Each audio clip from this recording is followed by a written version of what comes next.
of Management Studies IGNOU presents an audiobook on the course Mmpc 011 titled Social Processes and Behavioral Issues for MBA Program. Presenting Block 3 titled Interpersonal and Group Processes. Unit 10 Job Stress Part 2.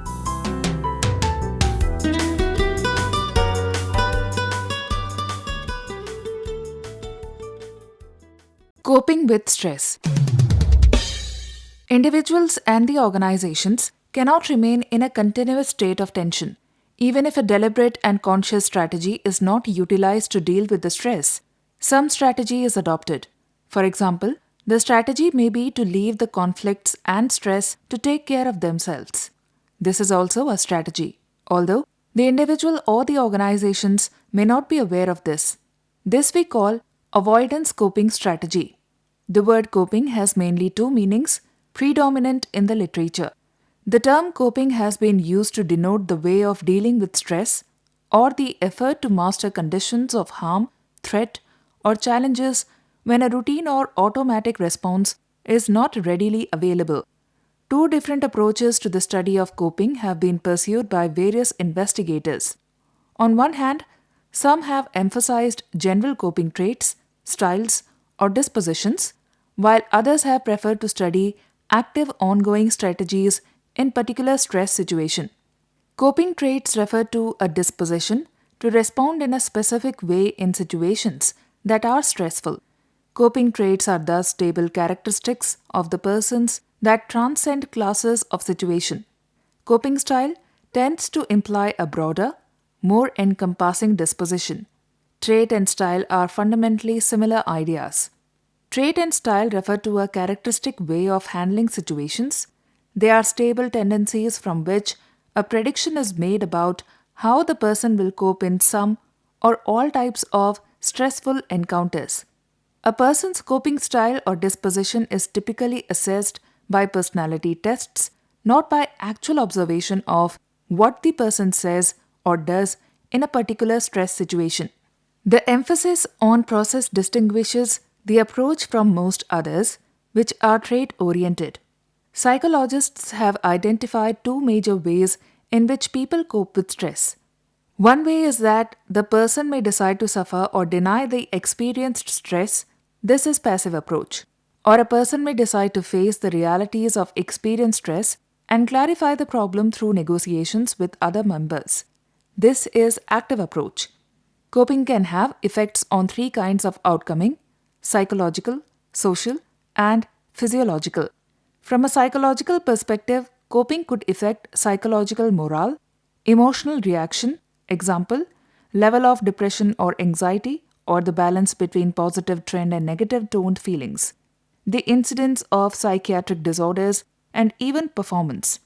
From a social perspective, one can measure its impact on functioning effectiveness, such as employability, community involvement, and sociability, the effectiveness of the interpersonal relationship, or the degree to which useful social roles are filled. From a physiological perspective, outcome include short-term consequences, such as the development and progression of particular disease. Managing stress.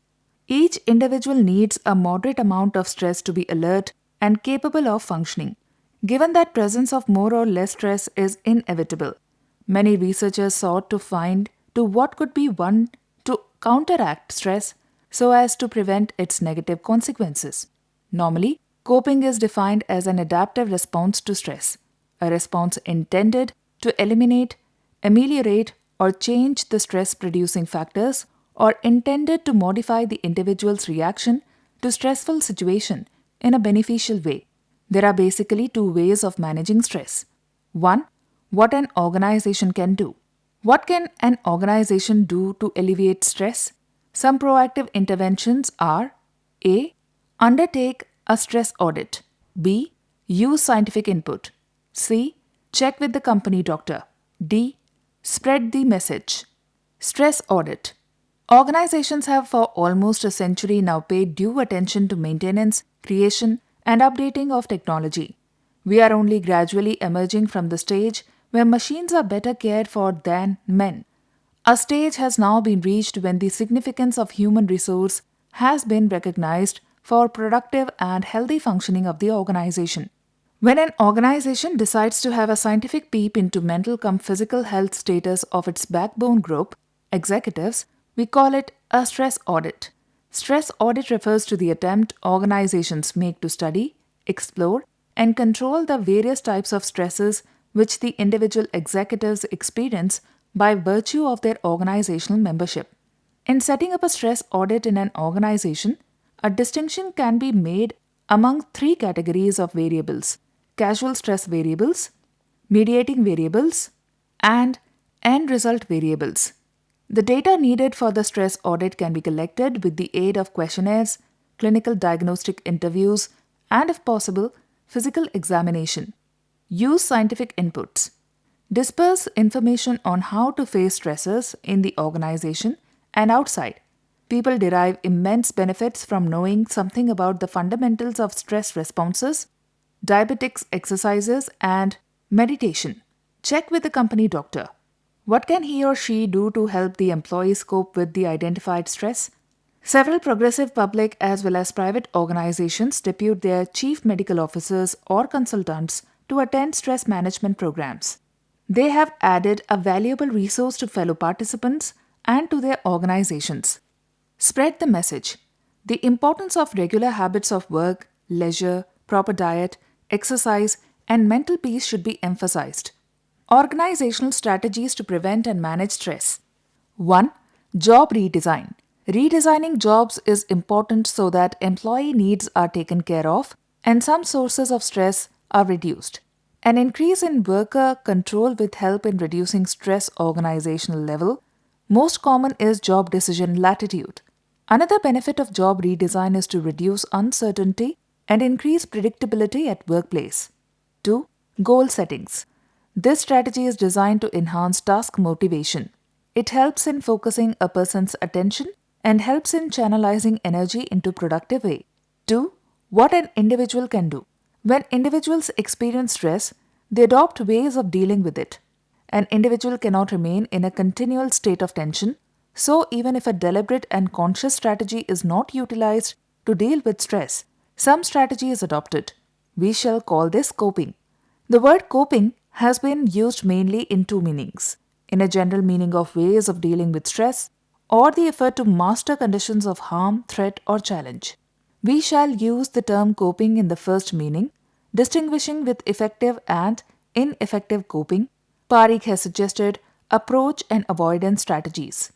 Generally, effective coping strategies are approach strategies to confront the problem of stress as a challenge and to increase capability of dealing with it. Ineffective strategies are escape or avoidance strategies to reduce the feeling of stress, for example, by denying the reality of stress or through use of alcohol, drugs, or other escapist behavior. Research has shown that social and emotional support available to the person helps him or her to effectively cope with stress. Persons maintaining close interpersonal relationship with friends and the family are able to use more appropriate strategies. Social support includes both material support and emotional support.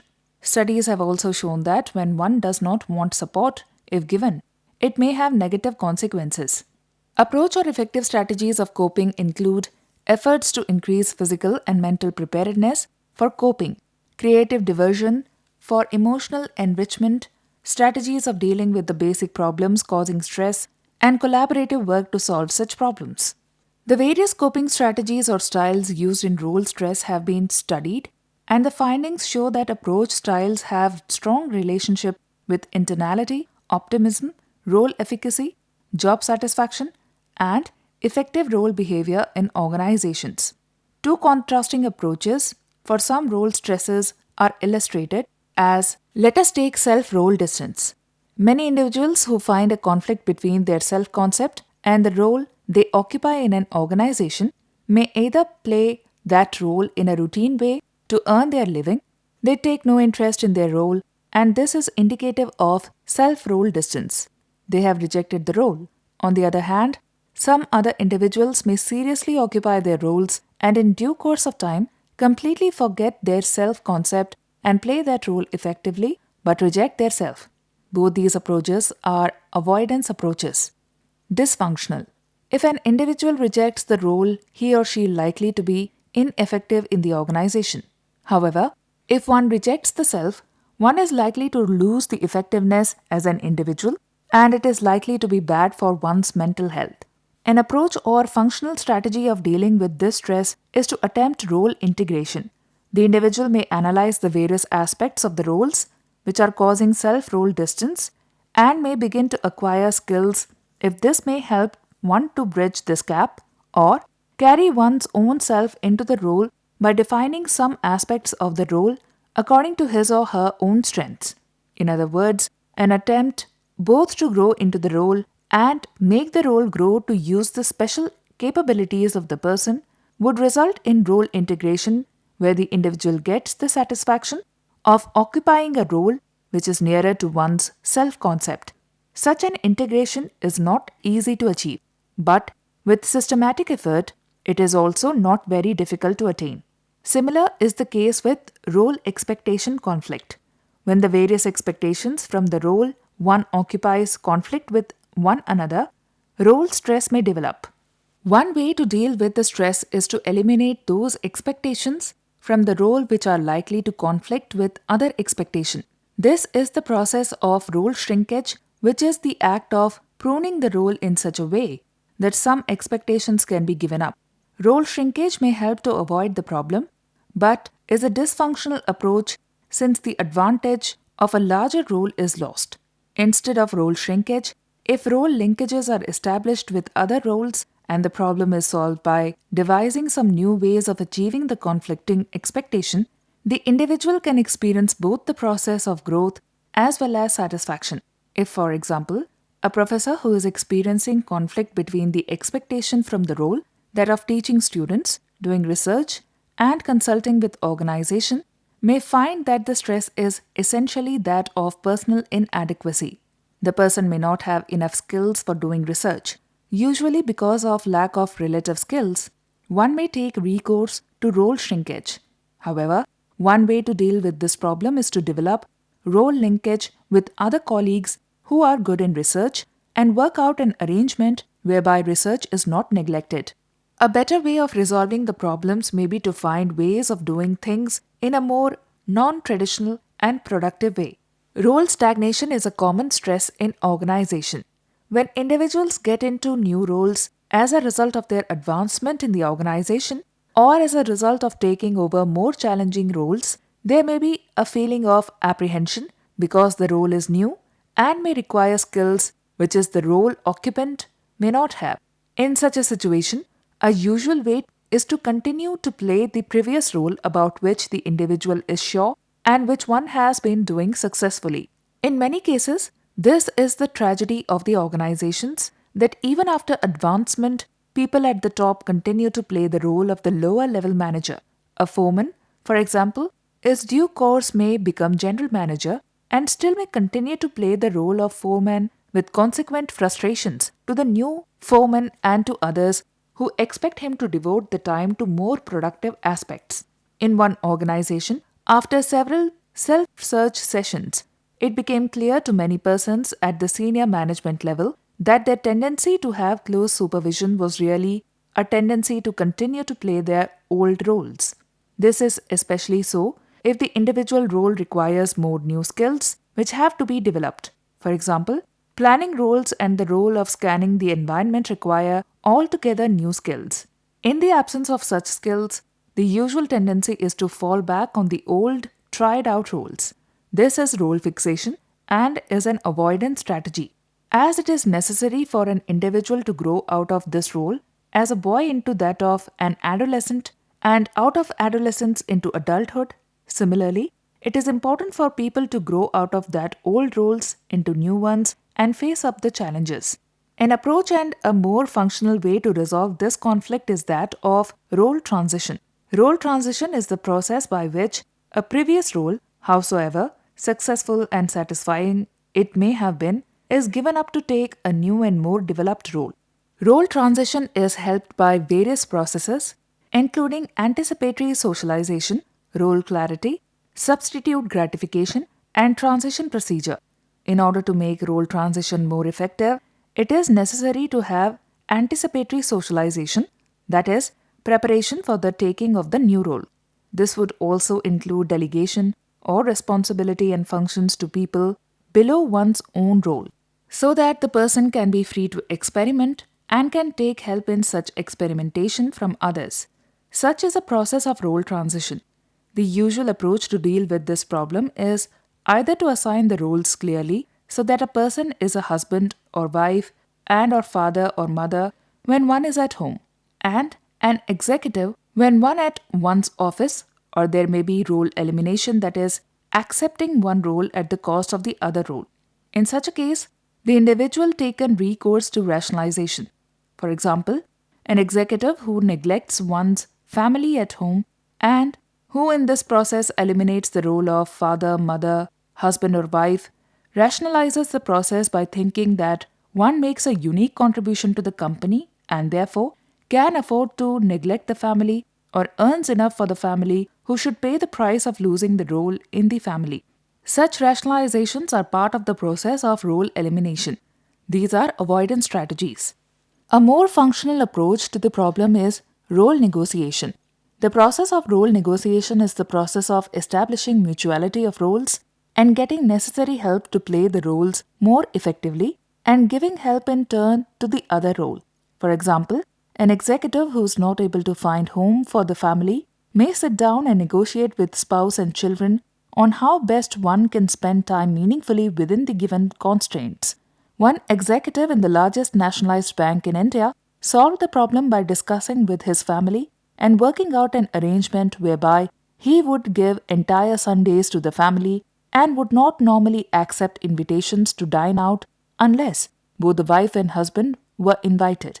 This negotiation was highly satisfying because neither of roles had to be sacrificed and eliminated. For role ambiguity, the usual approach is to make the roles clear by putting various things on paper. This is role prescription. The various expectations are defined more clearly, or the individual may remove ambiguity by fitting into the role as described in some expectations.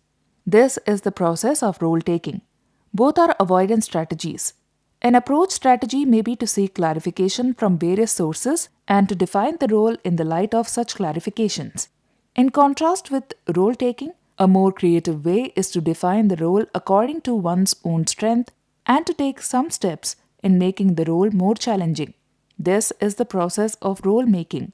To deal with the stress of role overload, that is, a feeling of too many expectations from several sources, the role occupant usually prepares a list of all functions in terms of priorities. Top priority is given to those functions which are important. This kind of prioritization may help put things in order of importance. However, the problem may be that the functions with which a person is less familiar and comfortable may tend to be pushed low down the priority list and may be neglected. Those functions which a person is able to perform without any effort get top priority. Those which are in the lower level of priority always remain neglected, and in this sense, this approach may be dysfunctional. This is an avoidance strategy. A more functional approach may be to redefine the role and see which aspects of the role may be delegated to together persons who may be helped to develop take on these functions. This may help the other individuals also to grow. This may be called role slimming. The role does not lose its vitality in the process of delegating some functions. In fact, the vitality increases with decrease in obesity. In role isolation, the usual tendency is for each role occupant to play the role most efficiently and avoid interactions. The role occupant confines to one's own role. This may be called role boundness. One is voluntarily agrees to be bound by the role. This strategy avoids the possible conflict. This is to find individual executives and managers who are responsible for the organization.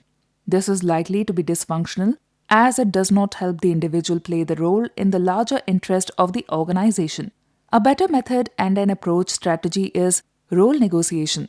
In role erosion, an individual feels that some important functions which one would prefer to perform are being performed in some other roles.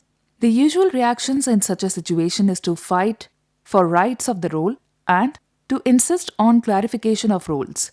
The solution is sought in making structural clarification. However, this is not likely to be functional and helpful since the basic conflict is avoided and it continues. An approach strategy may be that of role enrichment. Like job enrichment, the concept role enrichment suggests vertical loading of the role.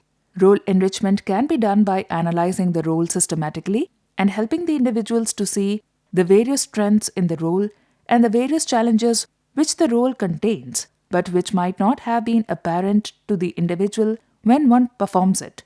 Significant role set members can help to make the role more challenging and satisfying to the role occupant.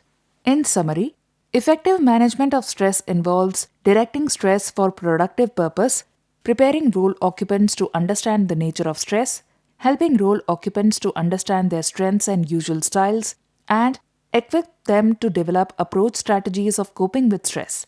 The next chapter deals with one systematic approach to make roles more effective and develop approach competence to deal with some dominations of role stress. Melch suggests the following 5 strategies to overcome stress affliction. 1. Take a hard look at yourself. Determine where stresses originate in your life. Critically examine your own contribution to stresses experienced by others around you, be they in the organization or outside it. 2. Stay alert. Do things other than your job, which give you a sense of meaning and satisfaction. 3. Take risks. Growth and productivity result from taking moderate risks in various types of activity. 4. Avoid isolation. Withdrawing from others can lead to isolation and depression. Keep the channels of communication open with colleagues, friends, and the family. 5. Stretch for success. Stretching for success keeps you on your toes. Make an effort with the hope to achieve your goals. Efforts and desire to overcome the obstacle are essential to tide over Ross. 6. Overcome obsolescence. Update your knowledge and skill to face the challenge brought about by the changing technological environment. Beside the above mentioned strategies to overcome stress, all individuals possess stress safety valves. The stress safety valves serve at least 2 important functions. First, they enable one to escape the direct pressure of work stress.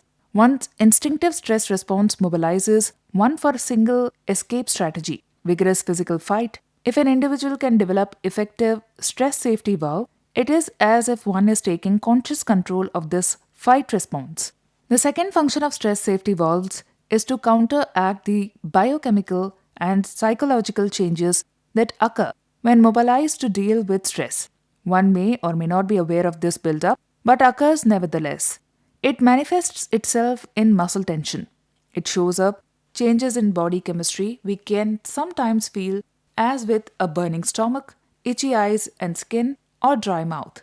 A few safety valves are suggested below. 1. Changing gears. Changing gears involves shifting from work to something else. In order to change gears, one has to try activities that capture his or her interest. Psychologists call such pursuits intrinsic motivators. They give one a feeling of well-being. Changing gears not only removes one's attention from pressure of work, it helps drain off the pent-up tensions.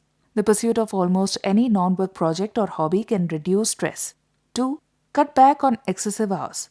For many people, burnout and overtime go hand in hand. It is generally seen that the more hours you work, the more likely you are to burn out. Job burnout cycle keeps some people glued to their jobs through inefficiency. Some kind of work stress starts the cycle of energy consumption and consequent fatigue. Then they lose their efficiency at work and have to stay late more and more frequently to finish up. But this overtime only speeds up the process, for it adds an additional work stress. Often, as the burnout victims fall further behind, he or she can lose self-confidence and work even harder and longer to make up for the sense of inadequacy. 3. Exercise. Because burnout almost always comes from excessive mental and emotional stress, physical exercise offers one of the best safety valves. Exercise works as a stress inoculation, according to Dr. George Williams. not only relieving the pressure at the end of a hectic day, but making it possible for you to deal more effectively with stress the next day. Exercise does not have to be strenuous or competitive. Walking offers many benefits and can put one into excellent cardiovascular condition as well as reduce stress. 4. Pamper yourself. Most of us know how to pamper other people when they experience a life crisis. We send flowers to a friend in the hospital, shovel snow from the walk of a neighbor who recently lost his wife, etc. Such special attention helps people cope with stress. Pampering yourself can have the same effect. There are many ways to pamper oneself. The harassed assembly line worker might plan a series of mini vacations instead of taking all 2 weeks in a single block of time. The housewife might arrange a trip to visit an old friend or plan an evening out without the kids. The key object in pampering oneself is to break the routine. 5. Get involved. A boring job can lead to burnout as easily as a challenging one with too much pressure.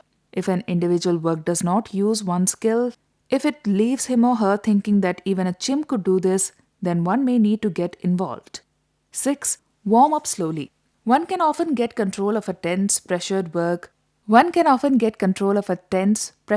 day if one changes the way it begins. The basketball player warms up before the buzzer sound to start the game. If an individual's day begins with a sudden rush of activity or a mad scramble on some crowded subway, it will add to one's stress. The most important 2-hour period in one day is prior to starting work. During that period, one should set the tone for the day. That's when one enters one's own compression chamber. The little things one does in the morning prepares the person for the tensions one encounters during the day. 7. Release pressure on the job. The people who burn out are often the best workers. They take their job seriously, work faster and harder than others, and never shirk responsibility. This very commitment makes them more susceptible to work stress. The pressures build up and they do not find it easy to pen the safety walls, good off, or escape for a few minutes. One of the best ways of releasing the pressure on the job is to rearrange one's schedule. One way to deal with stress is to confront difficult tasks when one is fresh. When one is tired, the pressure can hit harder. 8. Practice relaxation techniques. The stress response goes through 4 processes: mobilization, increase in energy consumption, muscular action involved in fight or flights, and then a return to equilibrium. One can aid that process by learning to switch off the stress response and switch on the relaxation response. Thus, it can be seen that certain amount of stress is essential for doing any task well, but each individual should know one's stress tolerance limit and not stretch too far.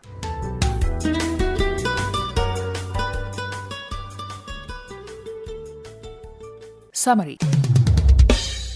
In this unit, we try to understand the concept of stress and the impact it has on organizations. It explained the reasons for stress to occur in organizations.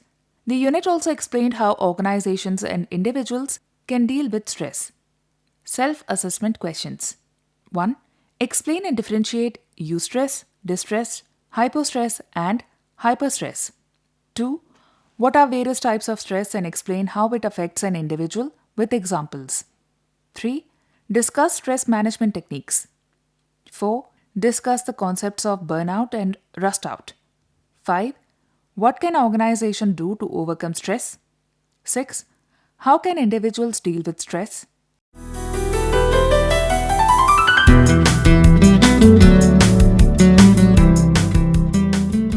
We were listening to the audiobook by the School of Management Studies IGNOU for MBA program.